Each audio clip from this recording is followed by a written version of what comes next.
في أروقة الجامعات، ثم تتابعت إنجازات ثورة يوليو من بناء للسد العالي وتأميم قناة السويس وقانون الإصلاح الزراعي وإقامة المصانع وغيرها من المشروعات العملاقة على أرض مصر بميلاد جديد تحدد في فجر 23 من يوليو لعام 1952.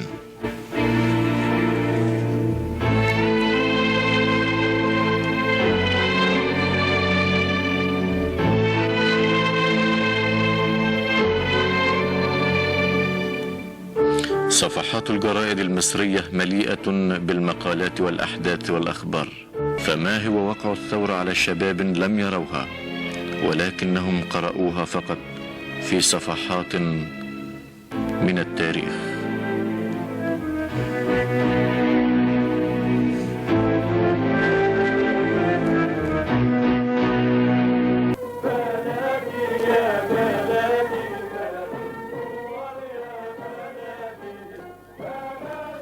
أعزائي المشاهدين، مساء الخير وأهلا بحضراتكم معانا ولقاء جديد وأسرة برنامج دلتا مصر اليوم الأربع 23 يوليو 2014.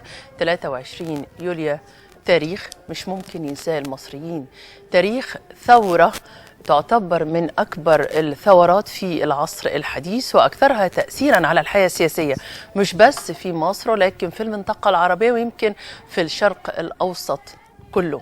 ثورة لها أهداف تحققت خلال السنوات، على مر السنوات بتتحقق هذه الأهداف. وبالمناسبة ثورة أو ذكرى ثورة 23 يوليو 52 كان هناك كلمة ألقاها سيادة الرئيس عبد الفتاح السيسي بهذه المناسبة. معانا جزء منها نشوفها مع حضراتكم ونرجع مع حضراتكم بسرعة لاستوديو برنامجنا.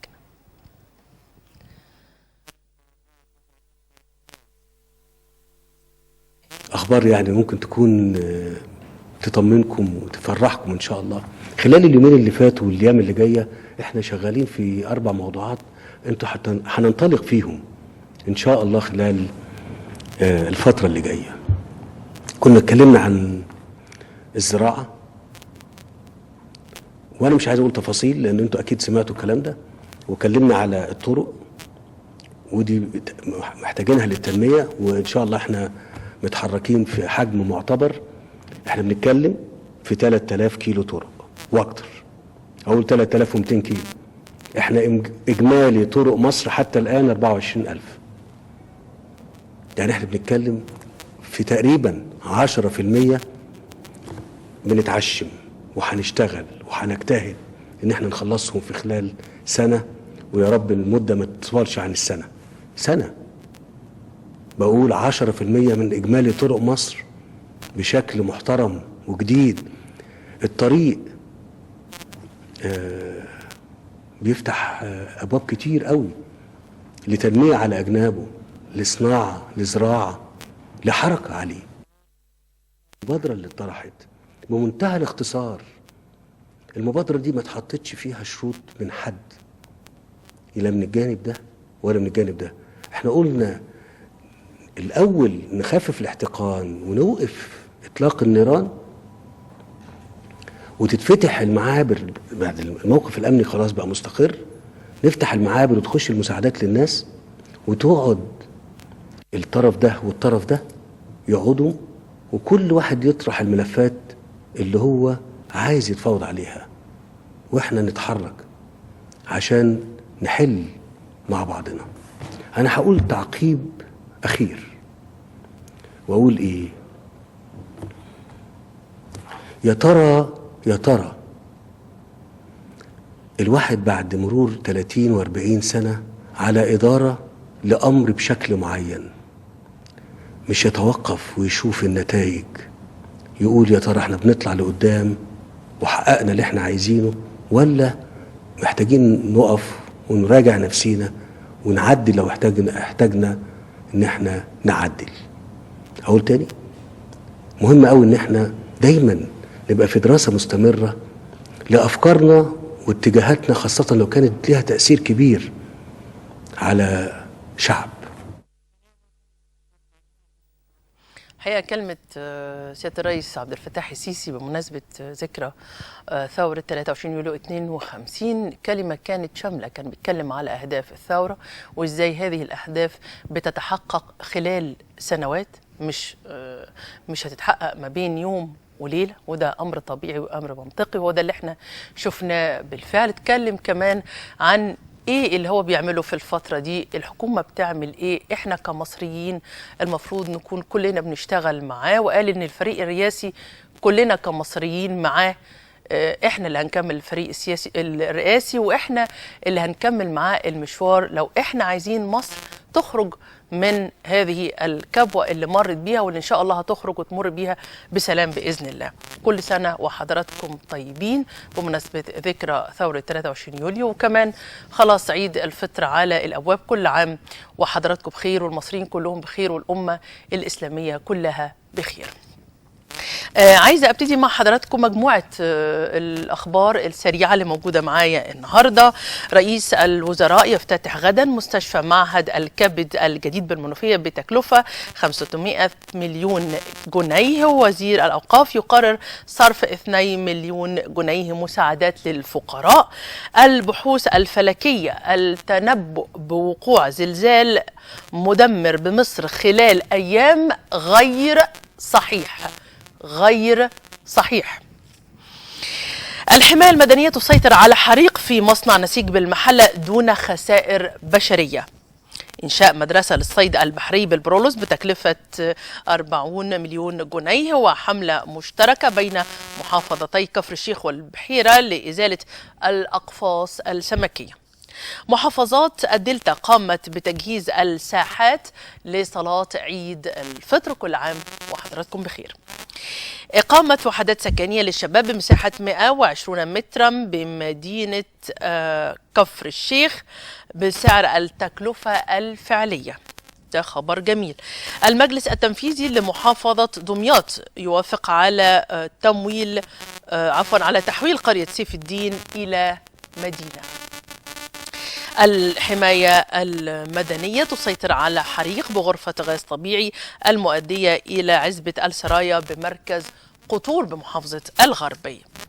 عايزة أتوقف مع حضراتكم مع تعليق خاص بزيارة معالي السيد رئيس الوزراء لبحيرة المنزلة. بحيرة المنزلة هي من البحيرات ذات المساحة الكبيرة المترامية، هي مصدر هام من مصادر الثروة السمكية. بتطل على هذه البحيرة 3 محافظات: الدقهلية ودمياط وبورسعيد.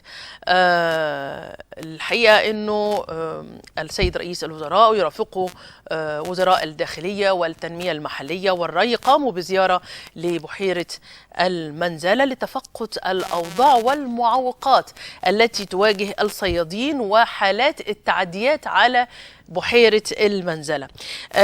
يعني من بين حالات التعديات اللي كانت على بحيرة المنزلة أنه كان هناك محاولة لعمل طريق بيشق بحيرة المنزلة بيمر بالمحافظات ال3، فتم ردم مساحة من البحيرة لهذا الطريق بطول حوالي 6 كيلو متر تسببت في تدمير 27,000 فدان. طبعا فكان لابد من هذه الزيارة من معالي رئيس الوزراء ومجموعة الوزراء الموجودين معاه الحقيقة للحد من هذه الفوضى في التعديات الغريبة جدا. نشوف معنا لقطات بكاميرات قناة الدلتا لهذه الزيارة، نشوفها مع حضراتكم ونرجع مرة تانية لاستوديو برنامجنا.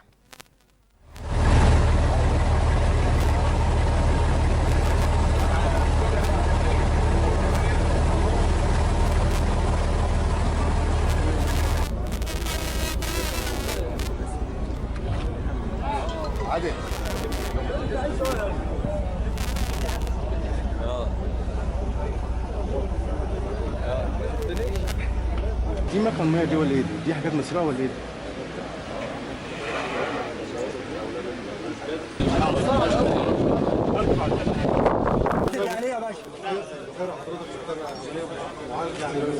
ما احنا جايين معانا وزير وفي شغل هيجرى شغل فني لكن ده تماما النهارده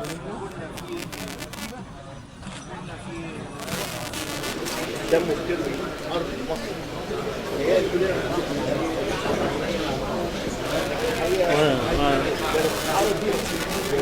لكن البلد ليها رجال وانتم رجال في هذه البلد.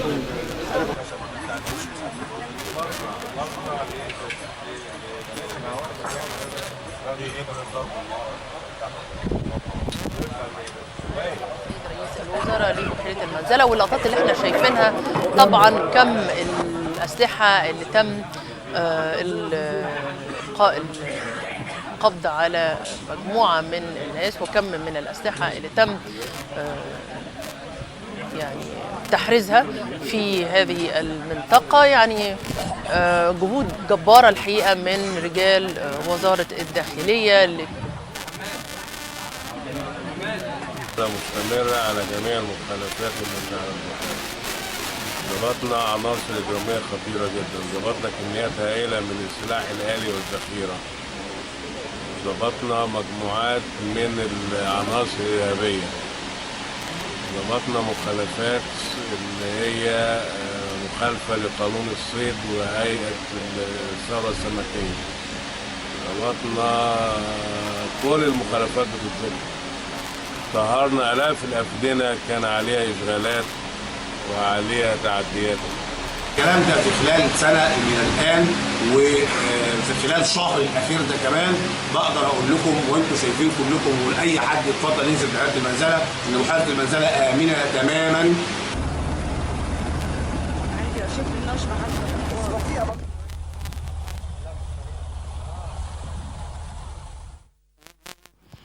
تعديات على الأراضي الزراعية، تعديات على المسطحات المائية بدون وعي من، مش ممكن يكونوا دول الأهالي، أكيد يعني ناس مش واعية أو لكم الخطورة اللي هم بيعملوه في بلدهم. أهالي المنزلة فجر اليوم أحبطوا محاولة لقطع شريط السكة الحديد بين المنزلة والمطرية. كانت في محاولة لقطع شريط السكة الحديد، قاموا بقطع شريط بطول حوالي 16 متر، وقامت قوات الأمن بتمشيط المكان وتم عودة حركة القطارات كما كانت. وهيكون معنا دلوقتي على التليفون الزميلة نادية النادي، هي موجودة دلوقتي معنا على الهواء عشان تكلمنا عن هذه المحاولة. مساء الخير يا نادية، أهلا بيكي. مساء الخير يا أميرة. نادية، كلمينا عن محاولة قطع شريط السكة الحديد اللي طولها حوالي 16 متر، ايه اللي حصل؟ ايه الحكاية؟ هو طبعا يعني بعد الفجر اليوم كان في مجموعة من العمال الزراعيين كانوا رايحين أعمالهم، وهم أثناء ما كانوا ماشيين في أعمالهم في المنطقة ما بين المطرية والمنزلة عند العصافرة، وجدوا ما يقرب من 25 مجهول بيحاولوا ان هم يفكوا قضيب السكه الحديد. وبالفعل يعني بشهود العيان اللي كانوا موجودين قالوا ان كان في قضيبين بطول 16 متر اتشالوا من مكانهم، وهم طبعا احبطوا المحاوله ان هم جروا وراهم، والتانيين خدوا عربيه كانت معاهم ومشيوا. يعني عناصر مجهوله يا ناديه، مش من اهالي المنزله خالص. مش الاهالي، الاهالي ما حدش عارف لسه الان. فالمهم لغايه الان الامن بيقوم بدوره، لكن اللي حصل كمان ان كان في معاهم موتوسيكل ومعاهم المعدات بتاعتهم، هربوا وسابوا الموتوسيكل وركبوا العربيه وجريوا. طبعا الاهالي ما قدروش يوصلوا، لكن هم بلغوا النجده طبعا بالفعل راحت مبلغه هيئه السكه الحديد المنصوره ومصر، وبعتوا ناس عملت الصيانه واعاده القضبان مره ثانيه. والامن طبعا مشط المنطقه يعني عشان دلوقتي بيحاولوا ان هم يحددوا يعني مين اللي متسبب في الحاجه ديت، لان طبعا هم بعد ما خدوا الموتوسيكل اكيد اذا كان مرخص هيبان، اذا كان تبع يعني حد معين او كده. لكن الحمد لله القطر اللي كان هيقوم في الساعه 5:15 بيبقى اللي هو من المنصوره للمطريه. لكن تخيلي يا اميره ان ارتفاع شريط القطر عن الارض، مستوى الارض الزراعيه عالي جدا، ما يقرب من 4-5 متر. ده بشهود العيان او اهالي المنطقه اللي اقروا ان قالوا يعني ربنا يعني اللي هي انقذت القطر والركاب من الكارثه اللي كان ممكن القطر ده ينقلب وطبعا يحصل مشكله النهارده. لكن الحمد لله اللي كان متواجد العمال دولت اللي كانوا لهم الفضل بفضل الله ان هم يثبتوا هذه المحاولات. لا الحمد لله ان الاهالي واعيه وصاحيه، حسوا انه في حاجه غلط بتحصل، تم الابلاغ، تم التحرك، ده جميل، لانه الامن لوحده مش هيقدر يتحرك من غير ما الناس تكون بتساعده. يعني في حاجه ايجابيه حصلت ان الناس بسرعه شافت ان في حاجه غلط واستجابت واتصلت بالنجده، ده جميل، فالحمد لله. طيب الدنيا عامله ايه دلوقتي في المنزله يا ناديه؟ هل في اي امور اخرى ولا الامن المساله هاديه دلوقتي؟ لا الامور عاديه جدا. يعني انا باتصالي برئيس مركز مدينه المنزله قال الحمد لله كل حاجه ما فيش اي مشكله، وكمان رئيس مدينه المطريه اكدوا لي ان ما فيش اي حاجه، والامور الحمد لله حركه القطارات عادت بعدها من بعد ظهر النهارده طبعا لمسارها الطبيعي. طبعا الحمد لله يعني زي ما قلت لك ان يعني جت في وقتها ان هم قدروا ان هم يشوفوا الحاجه ديت ويمنعوا الكارثه، يعني كانت هتبقى كارثه انسانيه كبيره. صحيح صحيح الحمد لله. شكرا زميله العزيزه ناديه النادي، شكرا ليكي. يعني الحمد لله هو ربنا سبحانه وتعالى الحقيقه يعني بينقذ البلد دي الحقيقه من مجموعه مخططات لمجموعه من المجهولين مش عارفين هم عايزين ايه بصراحه يعني. طيب عايزه اتوقف مع حضراتكم مع تقرير عن احنا يعني هننتقل بقى من المنزله ومن محافظه الدقهليه نرجع لمحافظه الغربيه، وفي قريه سبطاس احدى قرى محافظه الغربيه. القريه اهل الخير فيها دايما بيعملوا كل سنه مسابقة لتحفيظ القرآن الكريم للأولاد وبنات القرية، وبيقوموا في شهر رمضان بتوزيع جوائز للولاد والبنات اللي حفظوا القرآن الكريم، واحنا صورنا هذا التقرير نشوفه مع حضراتكم، ونرجع بعد التقرير لاستوديو برنامجنا عشان نتكلم عن موضوعنا الرئيسي وهو ثورة 23 يوليو أهدافها، وإلى أي مدى امتدت هذه الأهداف حتى ثورة 30 يونيو 2012. أنسي في خلواتي يا سعدي وهنائي، القرآن حياتي، نور ملأ القلب ففاض بحب كتاب الله، أشرق دربي بالقرآن فشكرا يا رباه، شكرا يا رباه، يمحو عتم الليل المظلم، يروي ظمأ الروح، يجعلنا من أهل الله، يطيب به المجروح، هو نبراس حياة يرشدنا بهداه، ملأ القلب ففاض بحب كتاب الله، أشرق دربي بالقرآن فشكرا يا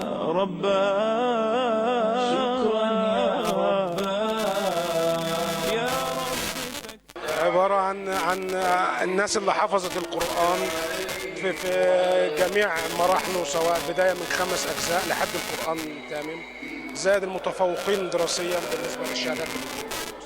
وانا شفت في امهات مثاليات وفي أمهات مثاليات. يعني ليه اخترته في ليلة القدر؟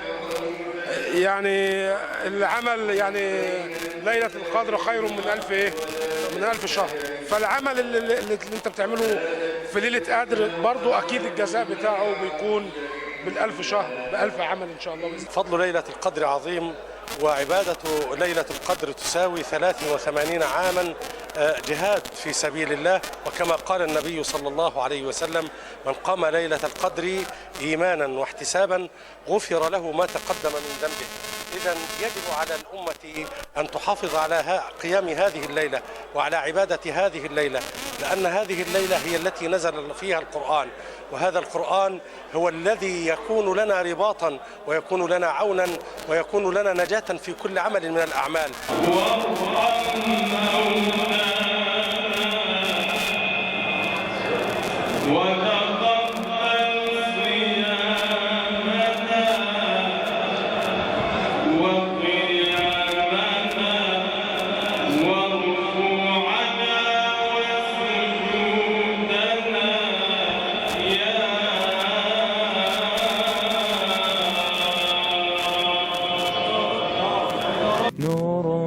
الظلمات أنسي في خلواتي يا سعدي وهنائي القرآن حياتي ملأ القلب ففاض بحب كتاب الله أشرق دربي بالقرآن فشكرا يا رباه شكرا يا رباه.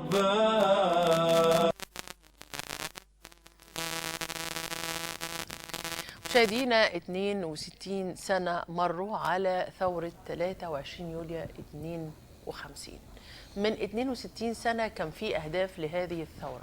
إلى أي مدى تحققت كل أهداف الثورة خلال هذه الأعوام؟ ده هنعرفه النهاردة من خلال كلامنا مع ضيوفنا الكرام اللي بيشرفونا في استوديو برنامجنا دلتا مصر. سيادة العميد مهندس سامي رسلان الخبير العسكري وعضو جمعية المحاربين القدماء، والأستاذ أحمد الألفي الخبير الاقتصادي. أهلا بحضراتكم معنا، مشرفينا وكل سنة وحضراتكم طيبين. طيب أهلا بحضرتك وأهلا بالسادة المشاهدين، وكل سنة وأنتم جميعا بخير وصحة وسلام. الله يخليك.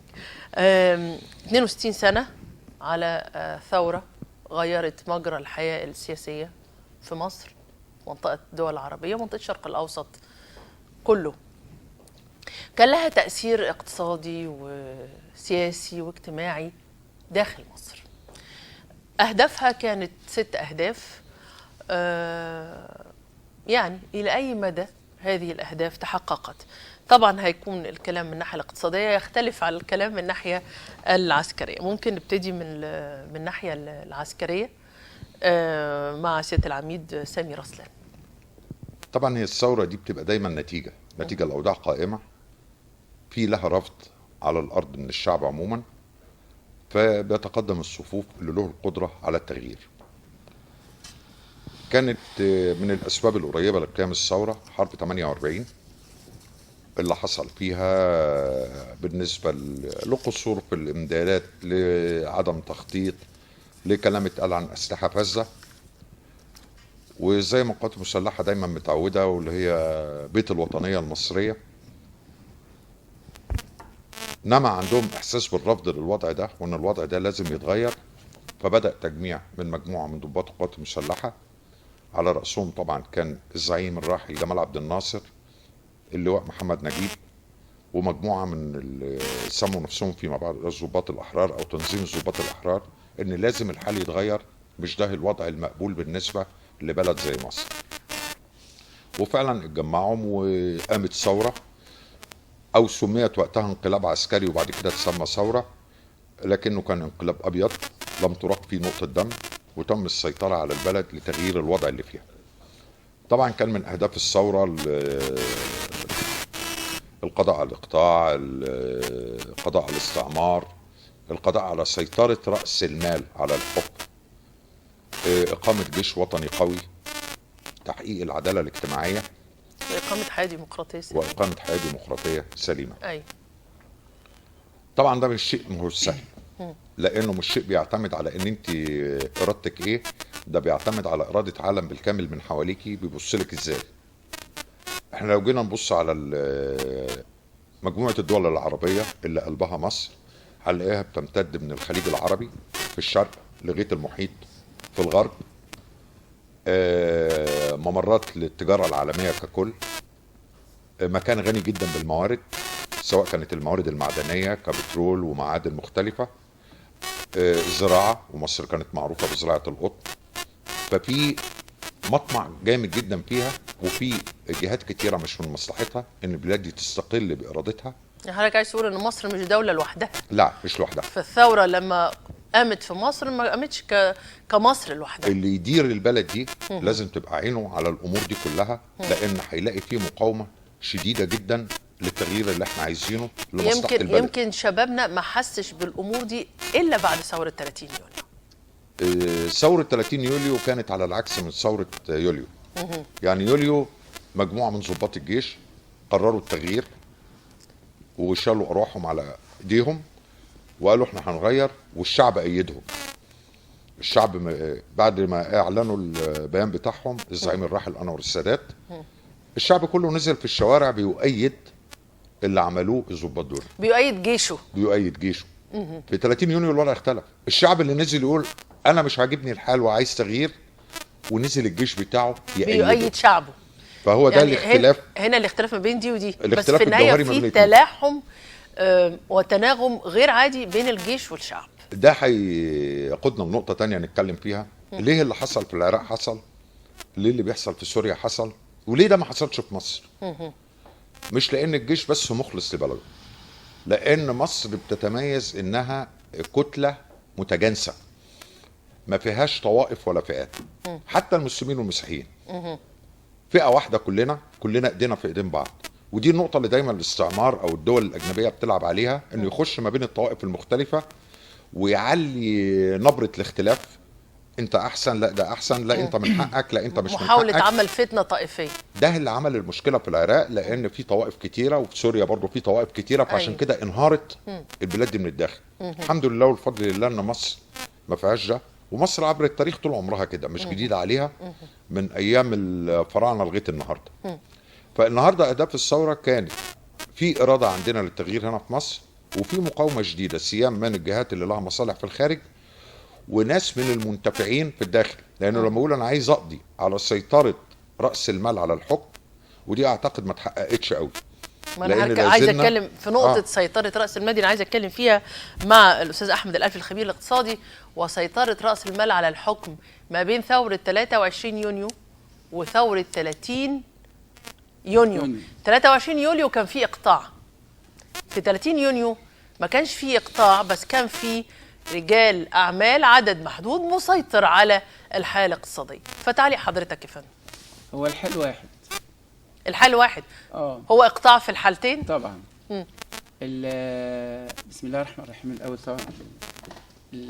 طبعا في ثوره 23 يوليو زي ما قال سياده العميد، قامت ضد الفساد والاقطاع، المجاعه، هضم الحقوق، المال والأرض، وكله كان في يد حفنة من الشعب بتقدر 10%، و90% من الشعب سخرة عند هؤلاء. فالحال هكذا، لدرجة العمال في أسيوط حرقوا المصنع، والفلاحين أضربهم، والدنيا يعني كان الظلم باين. أيوه.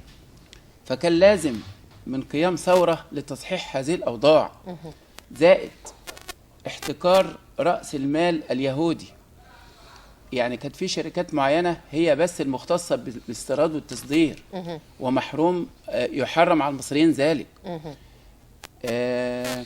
وأظن حضرتك يعني تسمع عن رأس المال اليهودي، شوكوريل، هانو، كانوا مسيطرين على المواصلات، مسيطرين على التجارة، مسيطرين على كذا.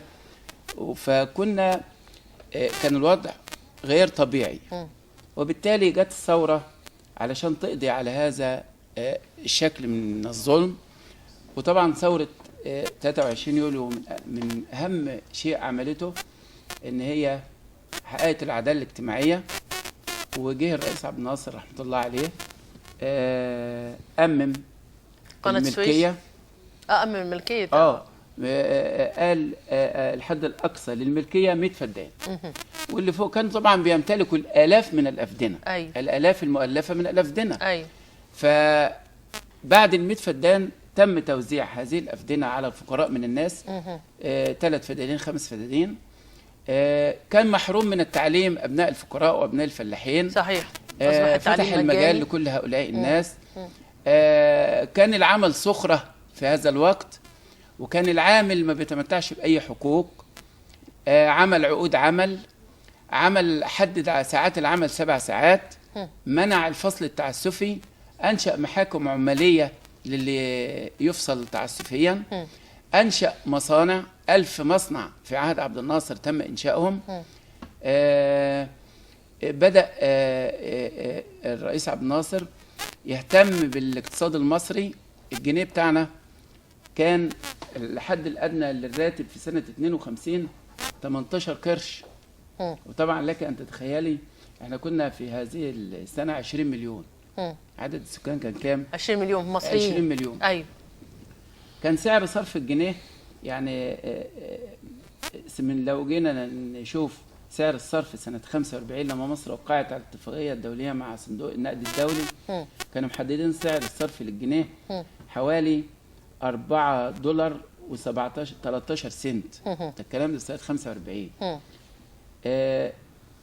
طبعا مع زيادة السكان كل ما بيزيد عدد السكان إذا لم يقابلوا إنتاج لهذه الزيادة فبتنقلب المعادلة وبيتراجع الوضع الاقتصادي. في التوقيت ده الزعيم جمال عبد الناصر وصل بمعدلات الاقتصاد القومي لمعدلات عالية جدا من أعلى المعدلات العالمية. ده تأثيره كان إيه في المرحلة دي؟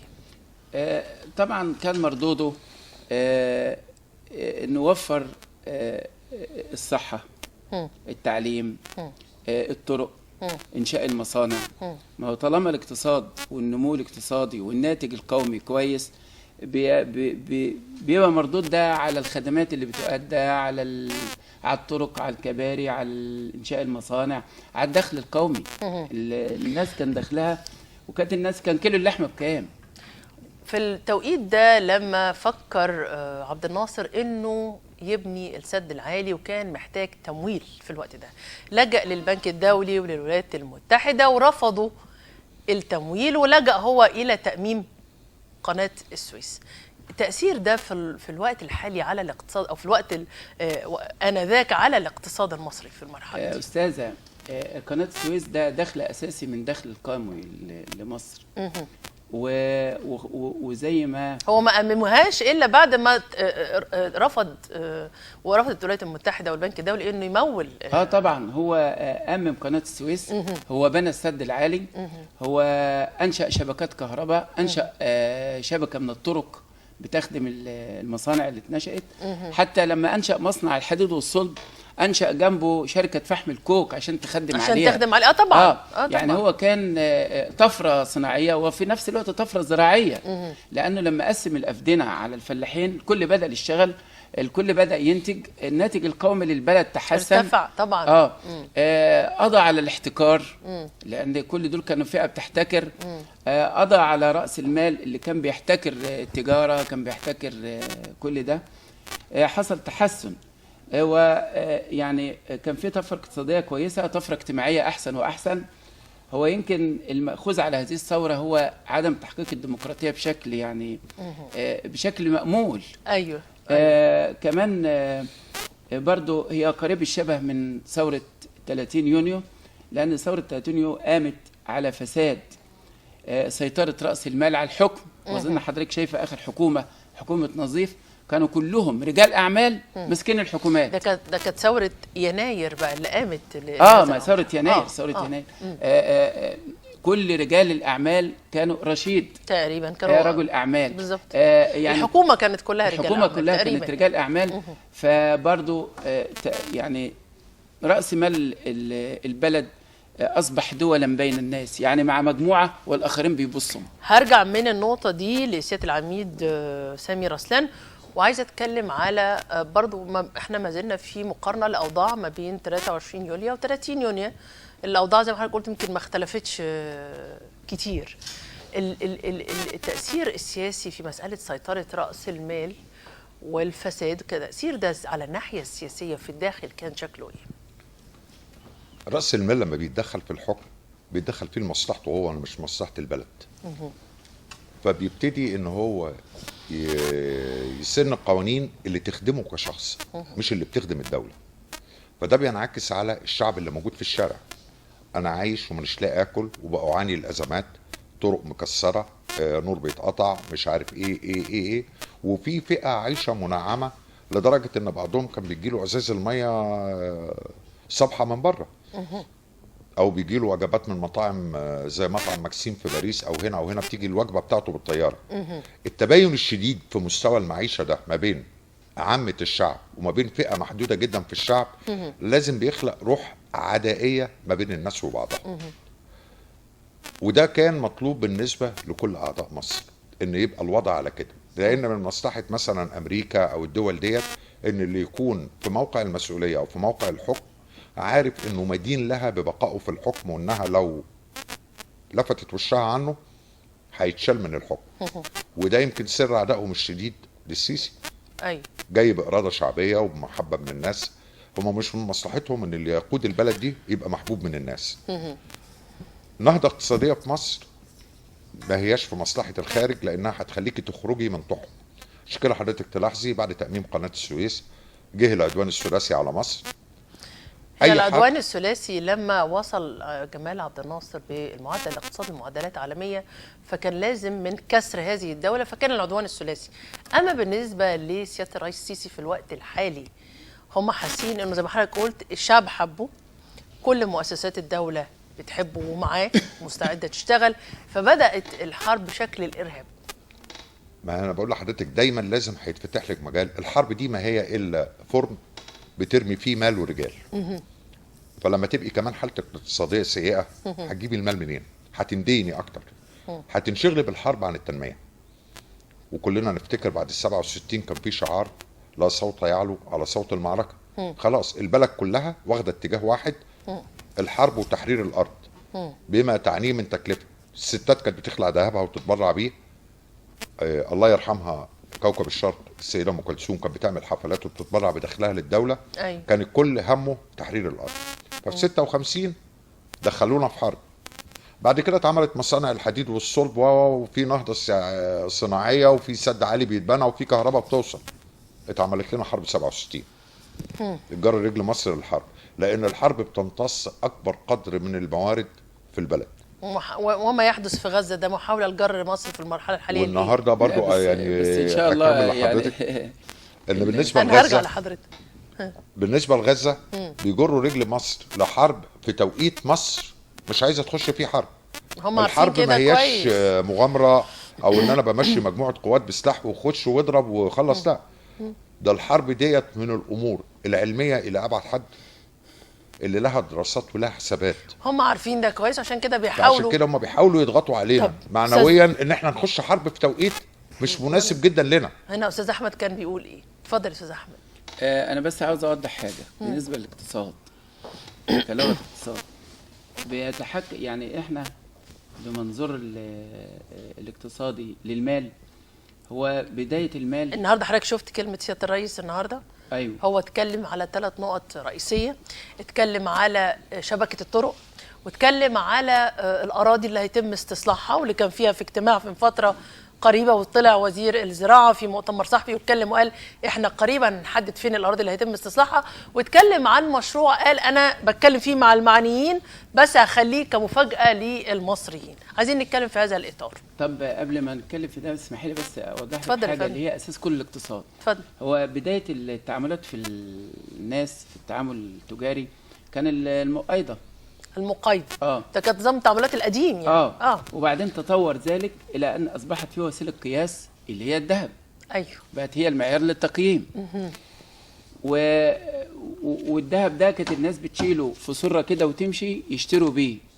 فلما صعب على الناس الحال ان يشيلوا سره الذهب ويتنقلوا بيه في السفر، فلجأوا الى انهم يحطوا الذهب ده عند سائق كده، هو تقول له خلي دي امانه عندك وادينا ورقه بيه، بس بحيث الطرف الثاني يقبلها. ايوه. فيقوم كاتب لهم ان فلان له عندي 1000 مثلا درهم ذهب. طيب. يجوز ان يشتري ويبيع في خلاله. طيب. يقوم بموجب الورقه دي الراجل لما يتنقل في المكان الثاني بالورقه دي يشتري. طيب. فتطور الامر الى صناعه البنك نوت اللي هو بديل لهذه الورقه. واصبح يقابلها الخزين الذهب ده بدل ما عند الصائغ بقت في خزانه الدوله. هذا ما يسمى بالغطاء النقدي للعمله اللي موجود في البنك المركزي. هذا الغطاء هو بقى الفيصل في المراحل الاقتصاديه اللي احنا بنعيشها اللي بقول لك عليه. عبد الناصر بقى رحمه الله عليه في ايامه ما فرطش في الذهب ولم يكن يفرط فيه بسهوله. وايضا ما كانش بيسمح بطبع بنك نوت بدون غطاء. عشان عارف ان ده بيؤدي للتضخم. طبعا هو فاهم ما ده. ما سمحش خالص اطلاقا. ايوه. طبعا احنا انهارنا بسبب ذلك، لان تعرف في فتره من الفترات يعني برضو بسبب الحروب زي قال ست العميد سامي، بسبب جر رجلينا وتآمر الغرب علينا وكنا احتاجنا في وقت الى قمح مش لاقيين حد يدينا، فكنا لازم نشتري وكان الشراء كاش، فاضطرينا نبيع 10% من احتياط الذهب بتاعنا. أيوة. عشان نجيب ناكل. اعتقد كانت في حكومه علي صبري. الذهب كان الاول لازم الغطاء يكون بنسبه 100%. يعني ورقه البنكنوت كانت بتطلع من البنك المركزي الاول بتعهد. اتعهد انا بدفع قيمه هذا عند الطلب، اللي هو قيمته ايه؟ ذهب. ايوه.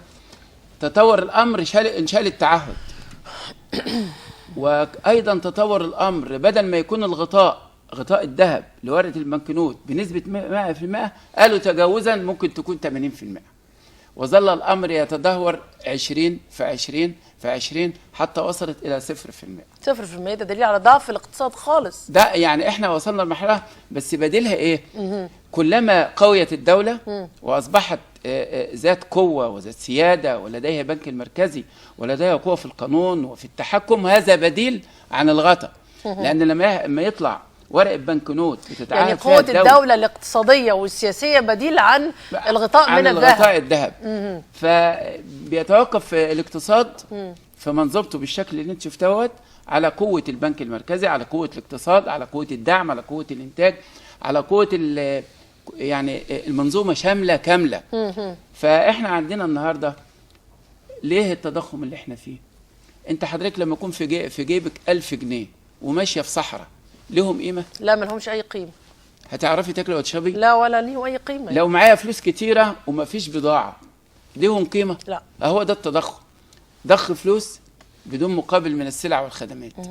فهتلاقي ما فيش عندي نوع من التضخم عندما يزيد المال ويقل العرض، اللي هو عرض المعروض من السلع والخدمات والانتاج. ما عنديش انتاج يقابل.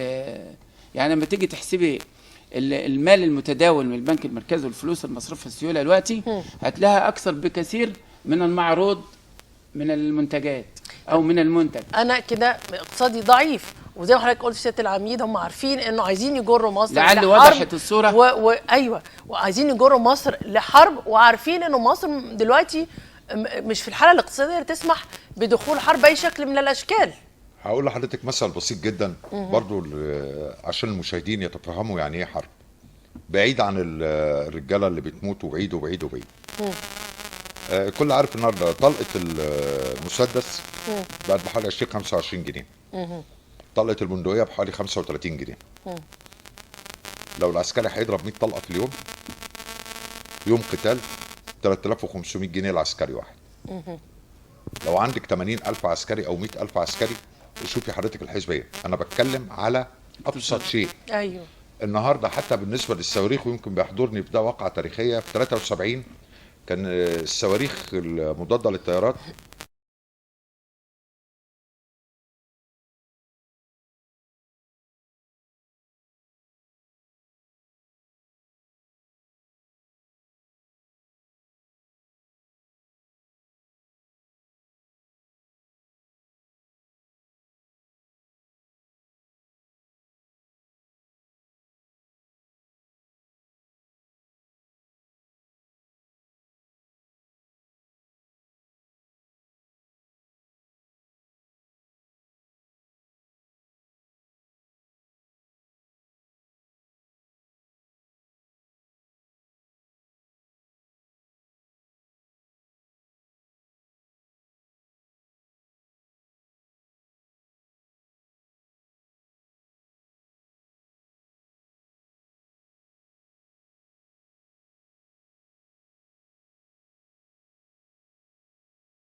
سنة مروا على ثورة 23 يوليو 52. من 62 سنة كان في أهداف لهذه الثورة.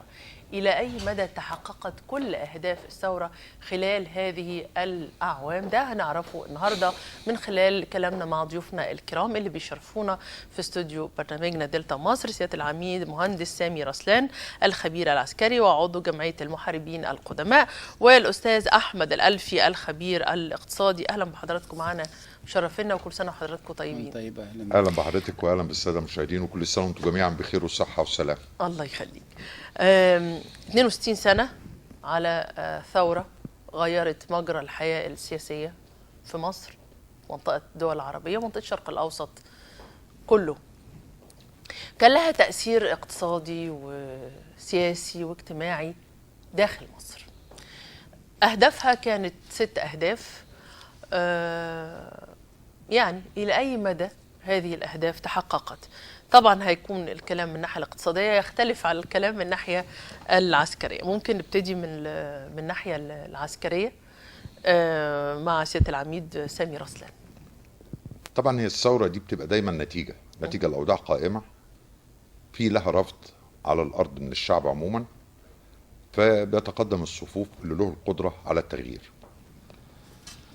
كانت من الاسباب القريبه لقيام الثوره حرب 48 اللي حصل فيها بالنسبه لقصور في الامدادات، لعدم تخطيط، لكلام اتقال عن اسلحه فذه. وزي ما القوات المسلحه دايما متعوده، واللي هي بيت الوطنيه المصريه،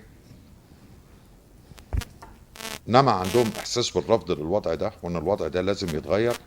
فبدا تجميع من مجموعه من ضباط القوات المسلحه، على راسهم طبعا كان الزعيم الراحل جمال عبد الناصر، اللواء محمد نجيب، ومجموعه من اللي سموا نفسهم فيما بعد الضباط الاحرار او تنظيم الضباط الاحرار، ان لازم الحال يتغير، مش ده الوضع المقبول بالنسبه لبلد زي مصر.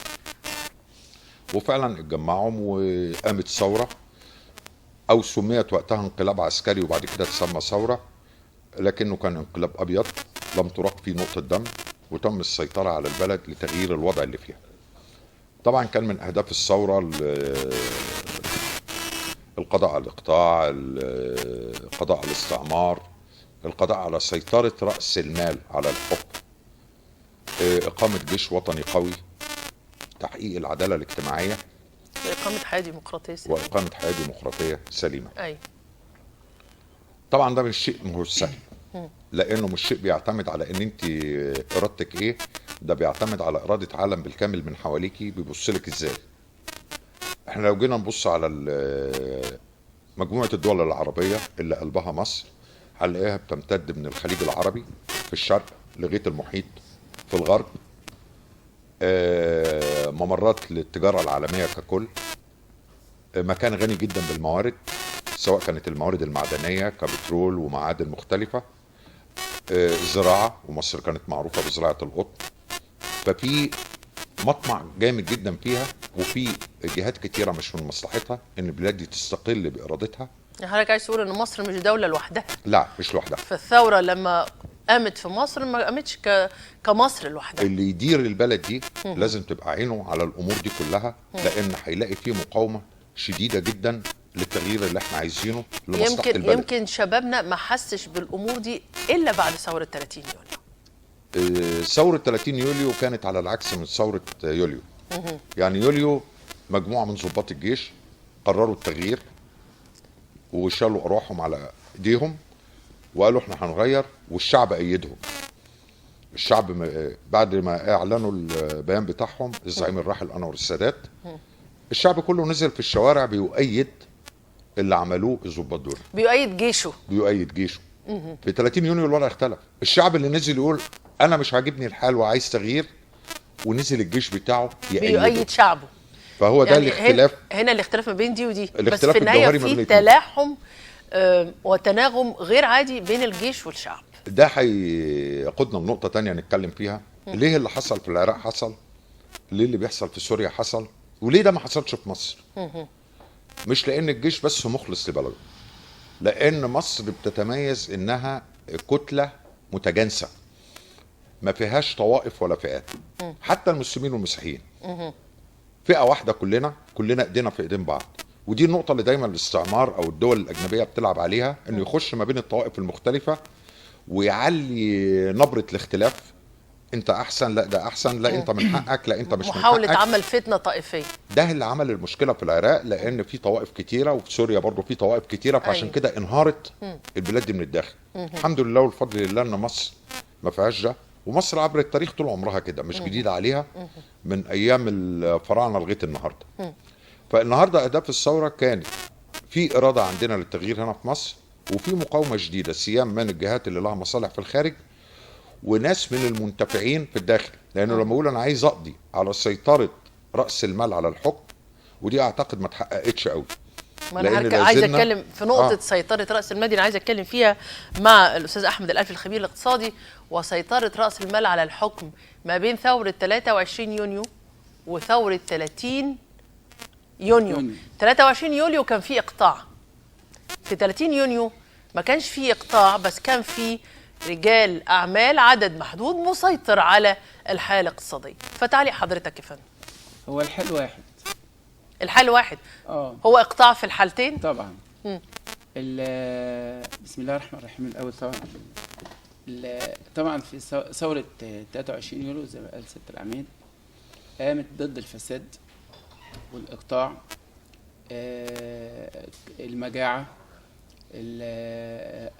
هضم الحقوق، المال والارض، وكله كان في يد حفنه من الشعب بتقدر 10%، و90% من الشعب سخره عند هؤلاء.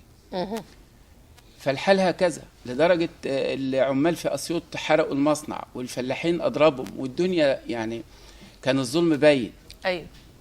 فكان لازم من قيام ثوره لتصحيح هذه الاوضاع، زائد احتكار راس المال اليهودي. يعني كانت في شركات معينه هي بس المختصه بالاستيراد والتصدير، ومحروم، يحرم على المصريين ذلك. واظن حضرتك يعني تسمع عن راس المال اليهودي، شوكوريل، هانو، كانوا مسيطرين على المواصلات، مسيطرين على التجاره، مسيطرين على كذا. فكنا كان الوضع غير طبيعي، وبالتالي جت الثوره علشان تقضي على هذا الشكل من الظلم. وطبعا ثوره 23 يوليو من اهم شيء عملته ان هي حققت العداله الاجتماعيه. وجه الرئيس عبد الناصر رحمه الله عليه أمم الملكيه. أمم الملكيه. قال الحد الاقصى للملكيه 100 فدان، واللي فوق كانوا طبعا بيمتلكوا الالاف من الافدنه. أيوة. الالاف المؤلفه من الافدنه. أيوة. فبعد ال 100 فدان تم توزيع هذه الافدنه على الفقراء من الناس، 3 فدانين 5 فدانين. كان محروم من التعليم ابناء الفقراء وابناء الفلاحين. صحيح. فتح المجال لكل هؤلاء الناس. كان العمل سخره في هذا الوقت، وكان العامل ما بيتمتعش باي حقوق. عمل عقود عمل حدد ساعات العمل 7 ساعات، منع الفصل التعسفي، انشا محاكم عماليه للي يفصل تعسفيا، انشا مصانع، 1000 مصنع في عهد عبد الناصر تم انشائهم. بدا الرئيس عبد الناصر يهتم بالاقتصاد المصري.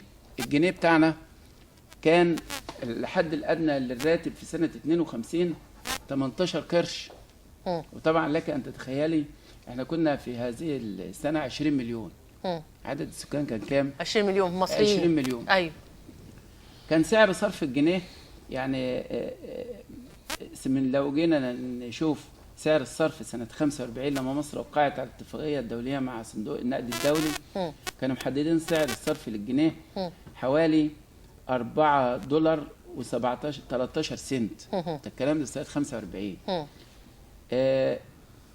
طبعا مع زياده السكان، كل ما بيزيد عدد السكان اذا لم يقابلوا انتاج لهذه الزياده فبتنقلب المعادله وبيتراجع الوضع الاقتصادي. في التوقيت ده الزعيم جمال عبد الناصر وصل بمعدلات الاقتصاد القومي لمعدلات عالية جدا من أعلى المعدلات العالمية، ده تأثيره كان إيه في المرحلة دي؟ طبعا كان مردوده إنه وفر الصحة، التعليم، الطرق، إنشاء المصانع. ما هو طالما الاقتصاد والنمو الاقتصادي والناتج القومي كويس، بيبقى مردود ده على الخدمات اللي بتؤدى، على الطرق، على الكباري، على إنشاء المصانع، على الدخل القومي. الناس كان دخلها، وكانت الناس كان كيلو اللحمة بكام؟ في التوقيت ده لما فكر عبد الناصر انه يبني السد العالي وكان محتاج تمويل في الوقت ده، لجأ للبنك الدولي وللولايات المتحدة ورفضوا التمويل، ولجأ هو إلى تأميم قناة السويس. التأثير ده في الوقت الحالي على الاقتصاد، أو في الوقت آنذاك على الاقتصاد المصري في المرحلة دي؟ أستاذة، قناة السويس ده دخل أساسي من دخل القومي لمصر. وزي ما هو ما أمموهاش إلا بعد ما رفضت الولايات المتحدة والبنك الدولي إنه يمول. طبعا هو أمم قناة السويس، هو بنى السد العالي، هو أنشأ شبكات كهرباء، أنشأ شبكة من الطرق بتخدم المصانع اللي اتنشأت. حتى لما أنشأ مصنع الحديد والصلب أنشأ جنبه شركة فحم الكوك عشان تخدم عليها. عشان تخدم عليها. طبعا. يعني هو كان طفرة صناعية وفي نفس الوقت طفرة زراعية. لأنه لما قسم الأفدنة على الفلاحين، الكل بدأ يشتغل، الكل بدأ ينتج، الناتج القومي للبلد تحسن، ارتفع طبعا. قضى على الاحتكار، لأن كل دول كانوا فئة بتحتكر. قضى على رأس المال اللي كان بيحتكر التجارة، كان بيحتكر كل ده. حصل تحسن، ويعني كان في طفرة اقتصادية كويسة، طفرة اجتماعية أحسن وأحسن. هو يمكن المأخوذ على هذه الثورة هو عدم تحقيق الديمقراطية بشكل يعني بشكل مأمول. أيوه. كمان برضو هي قريب الشبه من ثورة 30 يونيو، لأن ثورة 30 يونيو قامت على فساد سيطرة رأس المال على الحكم. وأظن حضرتك شايفة آخر حكومة نظيف كانوا كلهم رجال أعمال مسكين الحكومات. ده كانت ثورة يناير بقى اللي قامت. ما ثورة يناير. يناير. كل رجال الأعمال كانوا رشيد تقريبا، كانوا رجل أعمال بالظبط. يعني الحكومة كانت كلها رجال أعمال. الحكومة كلها كانت رجال أعمال. فبرضو يعني رأس مال البلد أصبح دولا بين الناس، يعني مع مجموعة والآخرين بيبصوا. هرجع من النقطة دي لسيادة العميد سامي رسلان، وعايزة أتكلم على برضو احنا ما زلنا في مقارنة لأوضاع ما بين 23 يوليو و 30 يونيو. الأوضاع زي ما حضرتك قلت يمكن ما اختلفتش كتير. التأثير السياسي في مسألة سيطرة رأس المال والفساد، كتأثير ده على الناحية السياسية في الداخل كان شكله إيه؟ رأس المال لما بيتدخل في الحكم بيتدخل فيه لمصلحته هو، مش مصلحة البلد. فبيبتدي ان هو يسن القوانين اللي تخدمه كشخص، مش اللي بتخدم الدولة. فده بينعكس على الشعب اللي موجود في الشارع. انا عايش ومش لاقي اكل وبأعاني الازمات، طرق مكسرة، نور بيتقطع، مش عارف ايه. وفي فئة عايشة منعمة لدرجة ان بعضهم كان بيجيله ازاز المية صبحة من بره، او بيجيله وجبات من مطاعم زي مطعم ماكسيم في باريس او هنا بتيجي الوجبة بتاعته بالطيارة.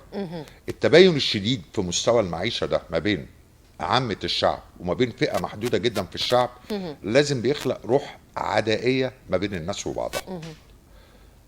وده كان مطلوب بالنسبة لكل أعضاء مصر، إن يبقى الوضع على كده، لأن من مصلحة مثلا أمريكا أو الدول ديت إن اللي يكون في موقع المسؤولية أو في موقع الحكم عارف إنه مدين لها ببقائه في الحكم، وإنها لو لفتت وشها عنه هيتشال من الحكم. وده يمكن سر عدائهم الشديد للسيسي. أيوة. جاي بإرادة شعبية وبمحبة من الناس. هم مش من مصلحتهم إن اللي يقود البلد دي يبقى محبوب من الناس. نهضة اقتصادية في مصر ما هياش في مصلحة الخارج، لأنها هتخليكي تخرجي من طحن. عشان كده حضرتك تلاحظي بعد تأميم قناة السويس جه العدوان الثلاثي على مصر. هي العدوان الثلاثي لما وصل جمال عبد الناصر بالمعدل الاقتصادي المعدلات عالميه، فكان لازم من كسر هذه الدوله، فكان العدوان الثلاثي. اما بالنسبه لسياده الرئيس السيسي في الوقت الحالي، هم حاسين انه زي ما حضرتك قلت الشعب حبه، كل مؤسسات الدوله بتحبه ومعاه مستعده تشتغل، فبدات الحرب بشكل الارهاب. ما انا بقول لحضرتك دايما لازم هيتفتح لك مجال. الحرب دي ما هي الا فرن بترمي فيه مال ورجال. فلما تبقي كمان حالتك الاقتصاديه سيئه هتجيبي المال منين؟ هتنديني اكتر، هتنشغلي بالحرب عن التنميه. وكلنا نفتكر بعد ال67 كان في شعار لا صوت يعلو على صوت المعركه. خلاص البلد كلها واخده اتجاه واحد، الحرب وتحرير الارض بما تعنيه من تكلفه. الستات كانت بتخلع ذهبها وتتبرع بيه. الله يرحمها كوكب الشرق السيده ام كلثوم كانت بتعمل حفلات وبتتبرع بدخلها للدوله. كان الكل همه تحرير الارض. ففي 56 دخلونا في حرب. بعد كده اتعملت مصانع الحديد والصلب وفي نهضه صناعيه وفي سد عالي بيتبنى وفي كهرباء بتوصل. اتعملت لنا حرب 67 الجر رجل مصر للحرب، لان الحرب بتمتص اكبر قدر من الموارد في البلد.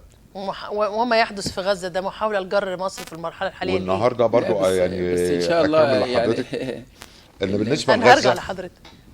بالنسبه لغزه بيجروا رجل مصر لحرب في توقيت مصر مش عايزه تخش فيه حرب. هم الحرب ما هياش مغامره او ان انا بمشي مجموعه قوات بسلاح وخش واضرب وخلص، لا. ده الحرب ديت من الامور العلميه الى ابعد حد اللي لها دراسات ولها حسابات. هم عارفين ده كويس، عشان كده بيحاولوا، عشان كده هم بيحاولوا يضغطوا علينا معنويا ان احنا نخش حرب في توقيت مش مناسب جدا لنا. هنا استاذ احمد كان بيقول ايه؟ اتفضل يا استاذ احمد. انا بس عاوز اوضح حاجه بالنسبه للاقتصاد.